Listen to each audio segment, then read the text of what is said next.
El reino prohibió el funcionamiento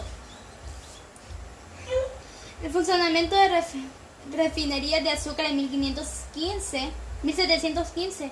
En 1729 declaró crimen la apertura de nuevas vías de comunicación en la región minera. En 1785 ordenó incendiar los telares y las hilanderías brasileñas. Inglaterra y Holanda, campeones del contrabando de oro y los esclavos que amasaron grandes fortunas en el tráfico ilegal de carne negra, atrapaban por medios ilícitos, según su estima, más de la mitad del metal que correspondía al impuesto del quinto real, que debía recibir de Brasil la corona portuguesa. Pero Inglaterra no recurría solamente al comercio prohibido para canalizar el oro brasileño en dirección a Londres. Las vías legales también les pertenecían.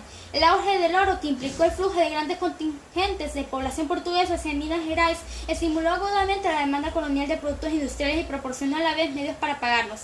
De la misma manera que la plata de Potosí rebotaba en el suelo de España, el oro de Minas Gerais solo pasaba en el tránsito por Portugal.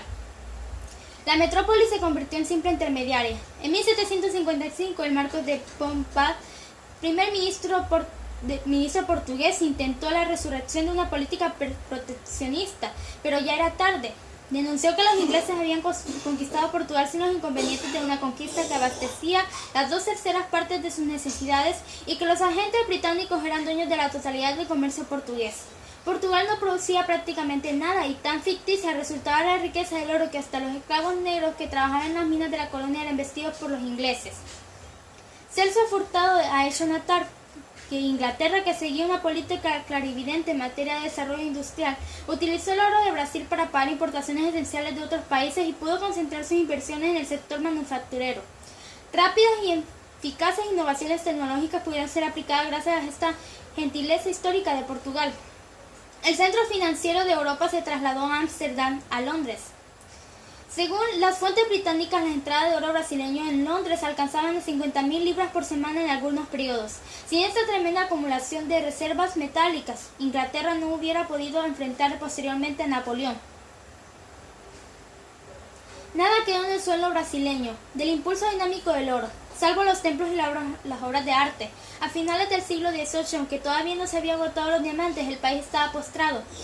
El ingreso por cápita de los 3 millones largos de brasileños no supera los $50 anuales al actual poder adquisitivo. Según los cálculos de Furtado, y este era el nivel más bajo de todo periodo colonial, Minas Gerais cayó a pique en un abismo de decadencia y ruina. Increíblemente, un autor brasileño agradece el favor y sostiene que el capital inglés que salió de Minas Gerais sirvió para la inmensa red bancaria que propició el comercio entre las naciones y tornó posible levantar el nivel de la vida de los pueblos capaces de progreso.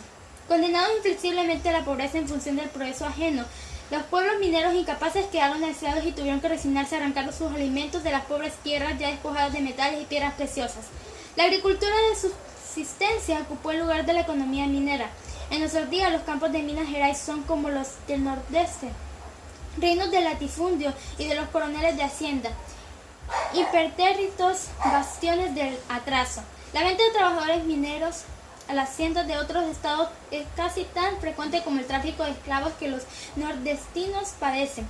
Franklin de Oliveira recorrió Minas Gerais hace poco tiempo. Encontró casas de palo a pique, pueblitos sin agua ni luz, prostitutas con una edad media de 3 años en la ruta del valle de Jequitinhonha, lotos y famélicos a la vera de los caminos. Lo cuenta en su reciente libro, A Tragedia da Renovação Brasileira. Henry Gorseis había dicho con razón que Minas Gerais tenía un corazón de oro en pecho de hierro. Pero la explotación de su fabuloso cuadrilátero ferrífero corre por cuenta en nuestros días de la Hanna Mining Co.